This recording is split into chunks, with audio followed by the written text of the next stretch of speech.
औज़ बिल्लाहि मिनश शैतानिर रजीम बिस्मिल्लाहिर रहमानिर रहीम।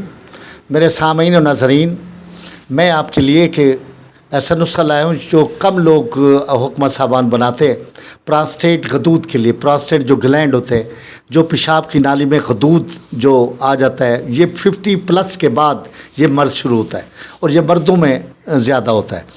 तो बल्कि मर्दों में ही होता है ये मर्ज़, क्योंकि पेशाब रुक रुक के आता है और जब हाजत होती छोटे पेशाब की तो जब बंदा जाता है पेशाब नहीं आता, फिर वापस आ जाता है, फिर हाजत होती फिर जाता है, तो बार बार वाशरूम में जाना पड़ता है लेकिन पेशाब नहीं आता। और बाज़ को तो तकलीफ़ की वजह से दर्द शुरू हो जाता है, और क्योंकि गदूद जो है वो पेशाब की नाली के सामने आ जाता है।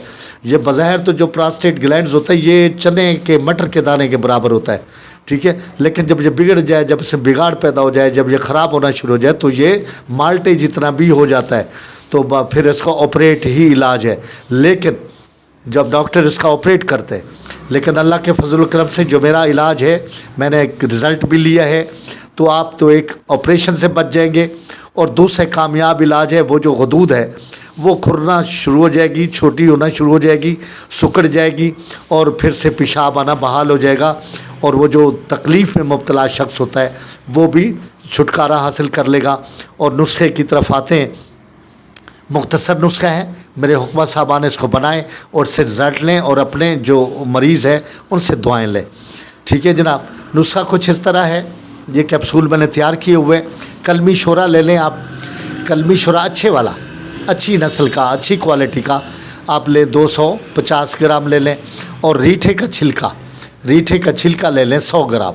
कढ़ाई में कलमी शोरा डालें और चुटकी चुटकी वो जो पिसा हुआ आपने सलाया किया हुआ है छिलका उसका रीठे का, वो थोड़ी थोड़ी चुटकी जब वो पिघल जाए कलमी शोरा, तो वो चुटकी चुटकी डालते जाए। जब ये सारा रीठा जल जाए तो ये कायम हो जाएगा। जब ये कलमी शोरा ये कायम हो जाए, ठीक हो जाए, तो फिर आपने क्या करना है, जब ठंडा होने पे इसको पीस लेना, अच्छी तरह रगड़ाई कर लेनी है, सलाया कर लेना एकदम ऐसे कपड़ छान जितना बिल्कुल बारीक पीस के एयर टाइट शीशी में रखना है। एयर टाइट शीशी में उसको कैप्सूल भर के रखना है, और वरना ये काम ख़राब हो जाएगा, ठीक है ना। तो एयर टाइट हो यानी शीशी अच्छी वाली है, उसका काक वगैरह सही बंद करके उसको रखना है। तो उस मटेरियल को या फिर ताज़ा निकालें, कैप्सूल भर के दें।